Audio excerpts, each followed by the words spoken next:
안녕하세요. 저는 40대 초반인 이혼녀입니다. 저는 지금 제2의 인생을 살고 있어요. 아직 젊은 나이인데도 사는 것이 참 녹록지 않은 것 같네요. 제가 진짜 기가 막히는 일을 겪었는데 정말 제 주위 지인들에게 말을 하고 하소연을 하기엔 너무 쪽팔리고 내 얼굴에 스스로 침을 뱉는 것만 같아서 이렇게 익명으로 사연을 쓰게 되었습니다. 저는 비록 실패했지만 결혼을 30대 중반이 되어서 했어요. 물론 결혼한 지 5년 만에 파경에 이르렀지만 말이죠. 30대 초반까지만 해도 결혼에 대한 독촉이 그렇게 심하지는 않았던 것 같은데 제가 중반이 되자마자 저희 부모님은 정말 빚쟁이가 빚을 독촉하는 것처럼 결혼을 독촉하기 시작하셨습니다.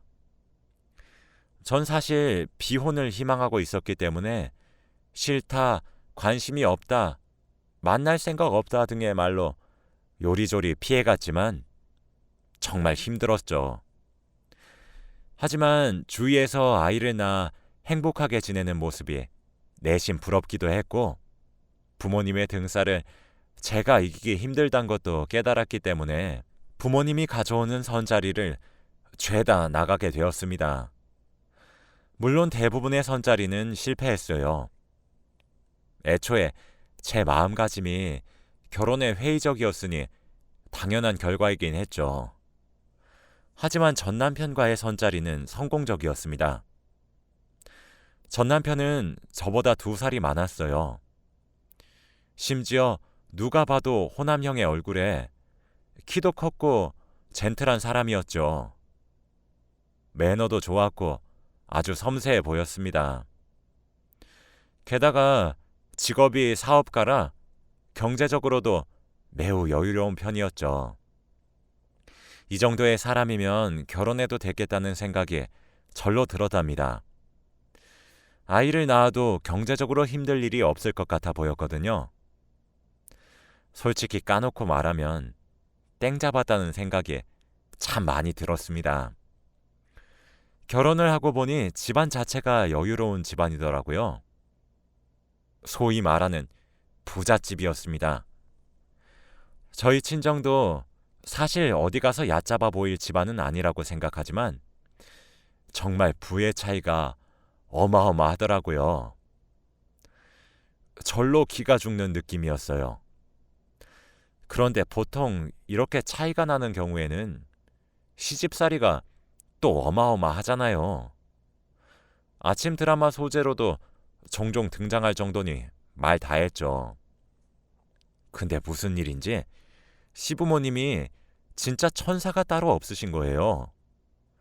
심지어 전 남편이 외동아들이라 시집살이 심하게 하시겠지 싶었는데 그저 우리 며느리, 우리 며느리 하시며 절 귀히 여기셨죠. 심지어 제사가 있었는데도 제가 힘들 것이란 이유 하나만으로 제사까지 전부 없애셨어요. 그리고 부잣집의 외동아들이라고 하면 임신을 강요하실 법도 한데 제 몸 건강이 우선이라며 아이가 없어도 된다고 하셨습니다. 와, 정말 나는 복에 겨운 며느리구나. 전생에 나라를 구한 것은 아닌가 하며 저도 최선을 다해 시부모님께 효도를 했어요. 솔직히 다시 태어나도 이런 시댁을 만날 수 있을까 싶을 정도였거든요. 시부모님과 저 사이의 관계는 정말 좋았습니다. 시부모님은 저를 귀하게 여겨주시고 아껴주셨고 저도 그 사랑에 보답하기 위해 잘하려고 노력했으니 나쁜 게 오히려 말이 안 됐죠. 그러나 시부모님과의 화목함과 달리 사실 남편과의 결혼 생활은 불행했습니다. 불행이란 단어가 걸맞는진 잘 모르겠지만 결혼 생활을 하는 도중 전 스스로가 초라했던 적이 많았거든요. 먼저 전 남편은 굉장히 섬세했어요. 연애할 적엔 그 섬세함이 저를 향한 사랑이고 관심이라 여겼는데 아니었습니다.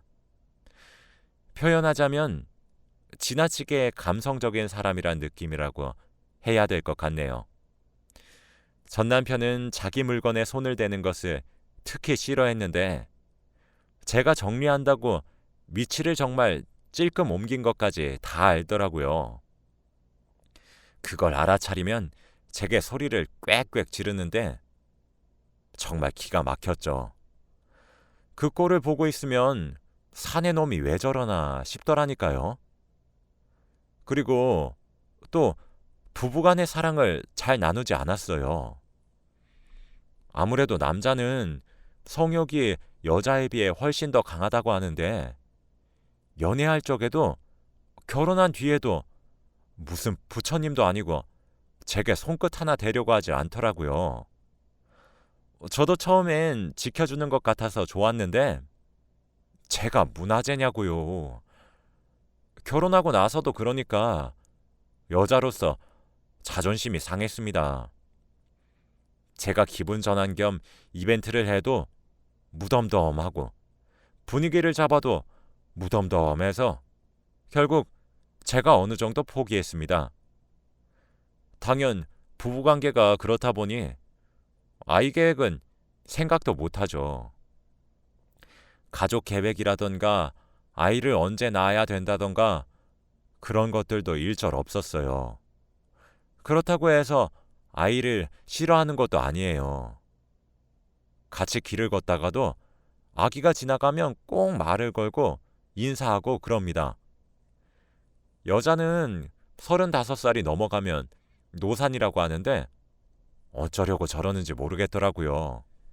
임신이나 출산 또는 가족 계획을 주제로 운을 띄우면 자리를 피해버리더군요. 앞서 말한 이유들을 제외하더라도 솔직히 의심스러운 부분이 정말 많았습니다. 처음엔 당연히 외도나 불륜이라고 믿어 의심치 않았어요. 아내를 멀리하고 있으니까요. 하지만 제가 아무리 흔적을 뒤져도 남편에게 다른 여자의 흔적은 잡히지 않더라고요. 몰래 미행도 했었는데 회사랑 집만 오가는 아주 건전한 삶을 살고 있었습니다. 하지만 진실은 제 상상을 초월하는 것이었어요. 정말 충격적인 반전이 숨어 있더군요. 차라리 딴 여자랑 바람을 핀 것이 100배, 아니 1000배는 나았을 겁니다. 그럼 내가 맞바람을 필 수도 있고 또는 제게 미안하다, 잘못했다, 두 손 모아 싹싹 비는 남편을 용서하고 우리 다시 잘 살아보자 하면서 가정을 지키려고 노력을 했을지도 모르는 일이니까 말이죠. 시부모님 두 분 모두 저를 너무 좋아하셨어요. 제게 너무 친절하셨고 시어머니는 정말 우아하셨죠. 진짜 며느리 사랑이 하늘을 찌를 정도셨거든요. 뭐든 다 해주고 싶어 하셨고 노력도 하셨고 실제로 다 해주셨죠. 저희 신혼집은 시댁이랑 가까워서 종종 시댁에 남편과 함께 방문해서 저녁을 함께 먹었어요.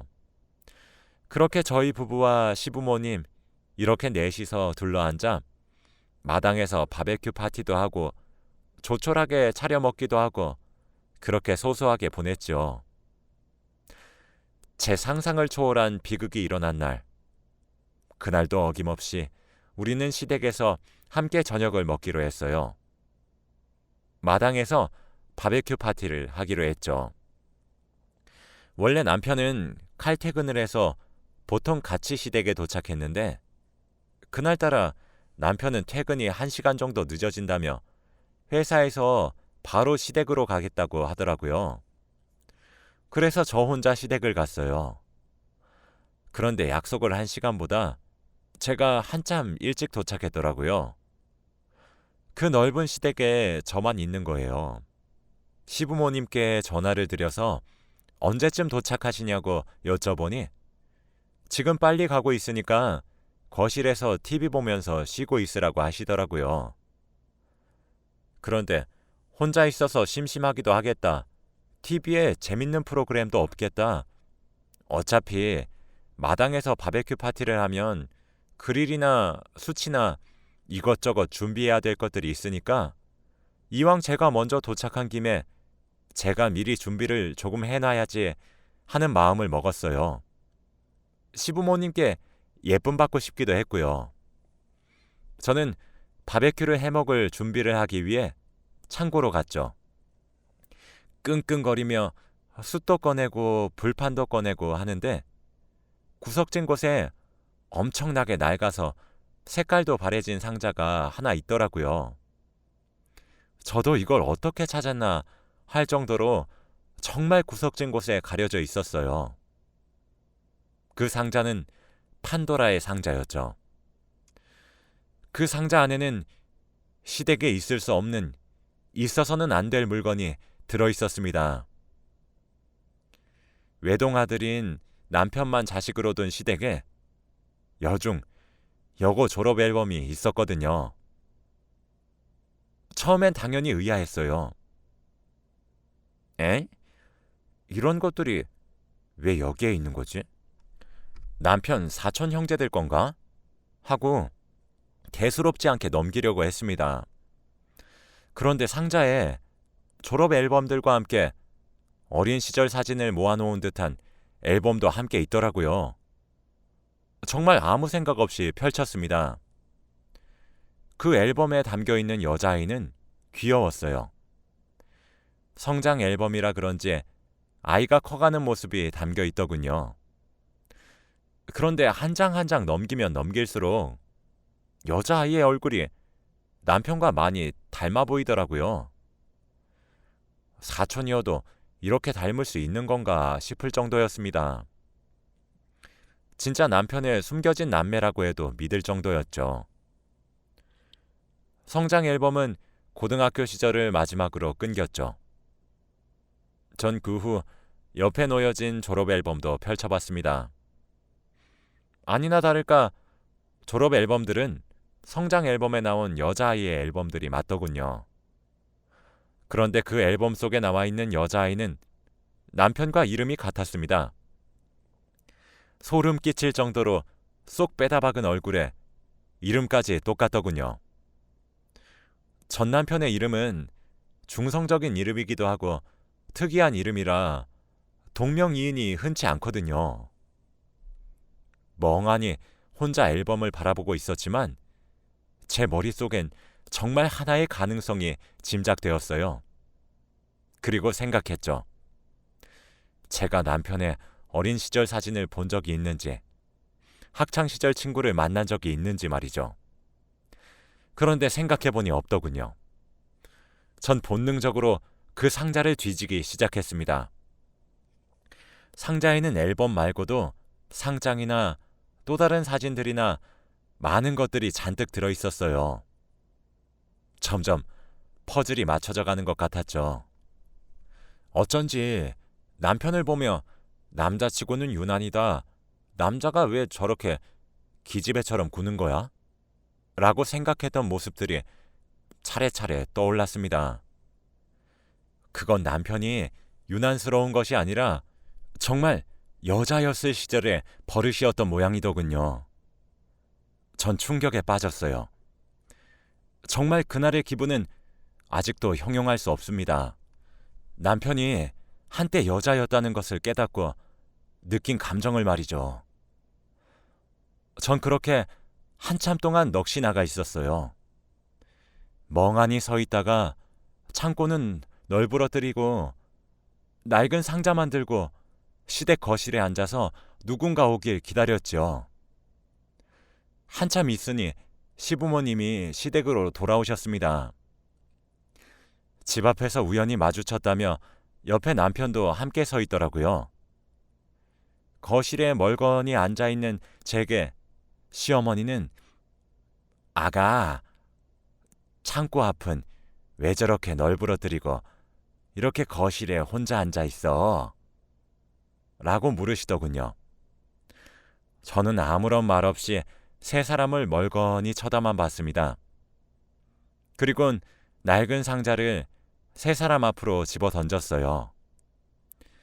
남편은 놀라서 제게 당장이라도 왁 하고 소리를 지를 것 같았지만 상자는 날아가는 도중에 안에 있던 물건들이 공중에 흩날렸고 거기 있는 모두가 알게 되었죠. 제가 뭘 찾게 되었는지 말이에요. 남편은 얼굴에 핏기가 가시더군요. 시부모님도 마찬가지였죠. 세 사람은 모두 얼어붙어 있었습니다.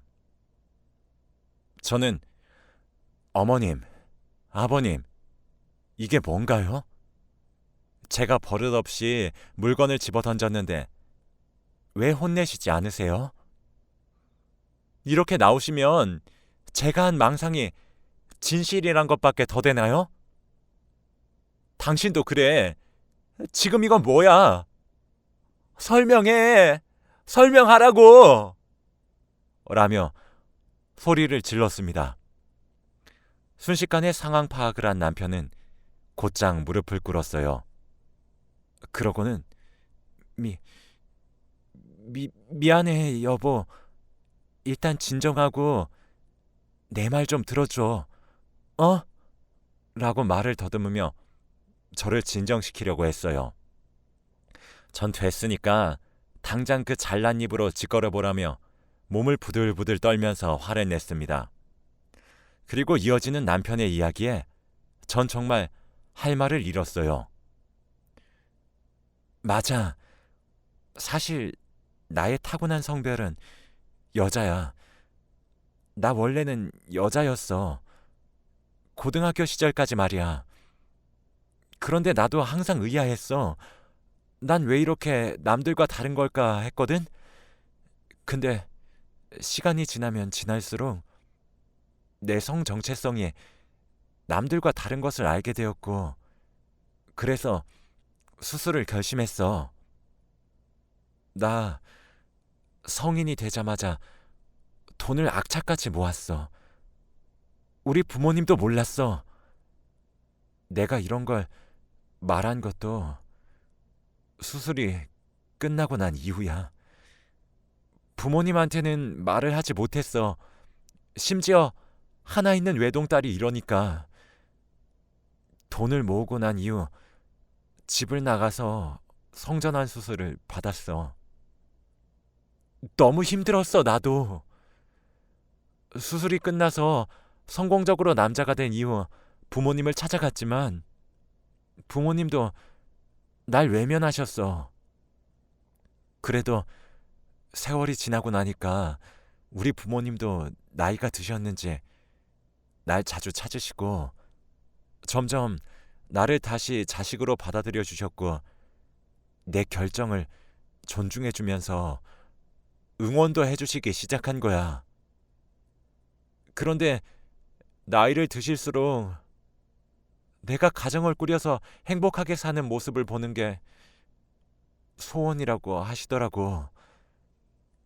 그래서 난 아이도 가지지 못하는데 그 소원이라도 이뤄드려야 내 마음이 편할 것만 같아서 나도 이게 잘못된 방법이란 사실은 아주 잘 알고 있어. 하지만 어쩔 수 없었어. 라며 울부짖었습니다. 울고 싶은 사람은 정말 저였는데 말이죠. 저는 당신 미친 거 아니야? 속일 게 따로 있지. 내가 유난스럽다고 느낀 건 정말 유난이 아니라 당신이 기집애였기 때문이구나. 당신 어떻게 날 속일 수 있어? 어떻게 나한테 이럴 수 있어? 어머님이랑 아버님도 그래요. 저도 저희 부모님한테 사랑만 받고 자란 귀한 딸이에요. 근데 제게 어떻게 이러실 수 있으세요? 이거 사기 결혼이란 건 아시는 거예요? 범죄라고요. 제가 정말 남들은 빚 있는 것을 속이고 제사 있는 것을 속인다는데 이건 그 수준이 아니잖아요. 어떻게 성별이 바뀌었다는 사실을 속이냔 말이에요. 당신도 그래.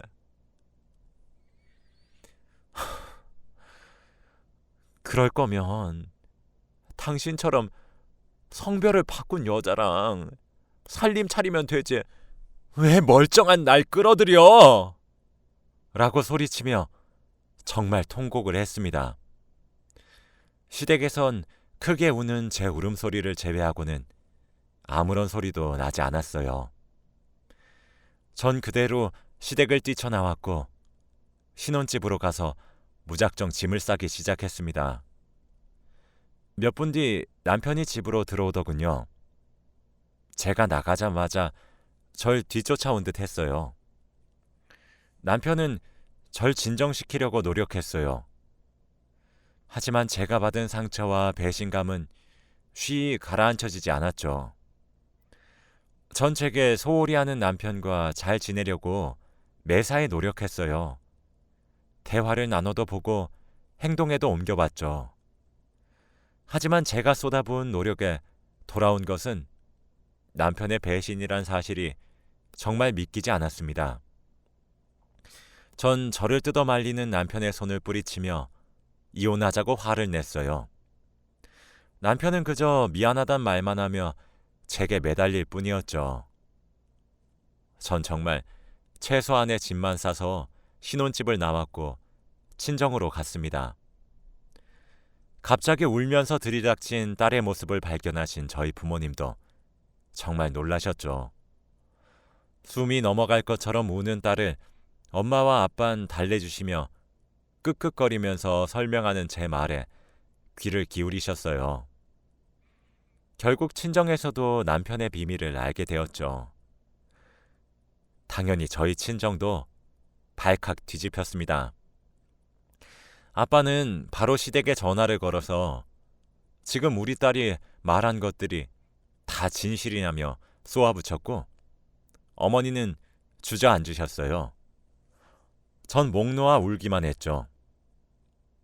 저희 친정은 풍비박산이 났는데 남편은 그날 연락조차 없더군요. 그로부터 일주일이 흐른 후에야 남편은 저희 친정으로 찾아왔습니다. 그리고 저와 잠시 이야기를 할 순 있겠냐고 물었죠.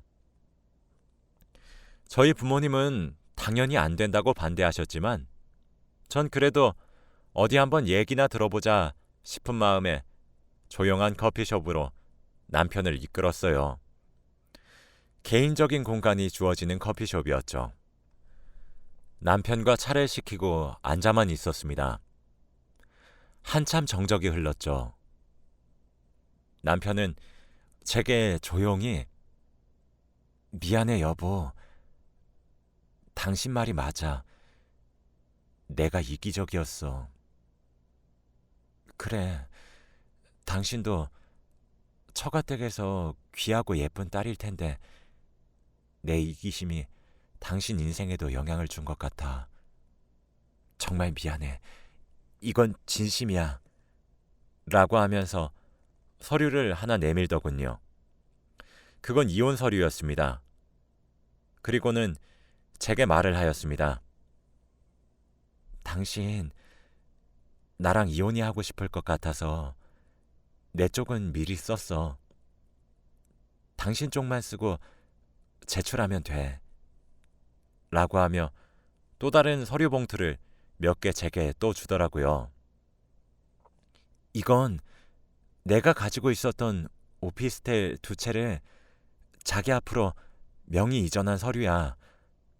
그리고 이건 우리 부모님이 당신한테 사과의 의미로 주는 건물이고 라고 했죠. 그리고는 이건 마지막으로 위자료라고 하긴 못하지만 받아줬으면 해. 하며 내민 통장엔 돈이 들어 있었습니다. 당신에겐 정말 미안하게 생각하고 있어. 내가 어리석었어. 그 당시엔 내가 이미 부모님의 기대와 미래를 저버리게 한 느낌이었거든. 부모님 마지막 소원이란 말에 내가 냉정을 잃었던 것 같아. 당신에게 주는 이 모든 것들이 위로가 되지 않겠지만 조금 위안이 되길 바라는 마음뿐이야. 정말 미안해. 라고 사과하는 남편에게 저는 마다하지 않을게. 만일 당신이 날 이렇게 속이지만 않았다면 우린 결혼은 하지 않았지만 당신에게 정말 좋은 친구가 되어 주었을 거야. 이혼 서류는 접수하고 당신한테 연락해 줄게. 시부모님께도 말씀 전해줘.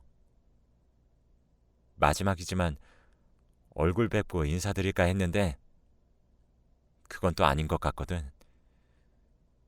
앞으로 당신도 잘 살아. 다른 집 딸내미들 인생 괴롭히지 말고 혼자 살아. 라고 얘기한 뒤 서류들을 들고 일어나 친정으로 돌아갔습니다. 그리고 이튿날 전 이혼 서류를 접수했고 우린 그렇게 협의 이혼을 하게 되었습니다. 제 결혼 생활은 그렇게 막을 내렸죠. 후에 알고 보니 시부모님과 전 남편이 제게 준 위자료 명목의 재산은 수억 원이 넘는 가치를 가지고 있었더군요. 아마 제게 죄스러운 마음을 표현한 가치였겠죠. 전 그 건물들을 사용해 형편이 매우 넉넉해지긴 했습니다.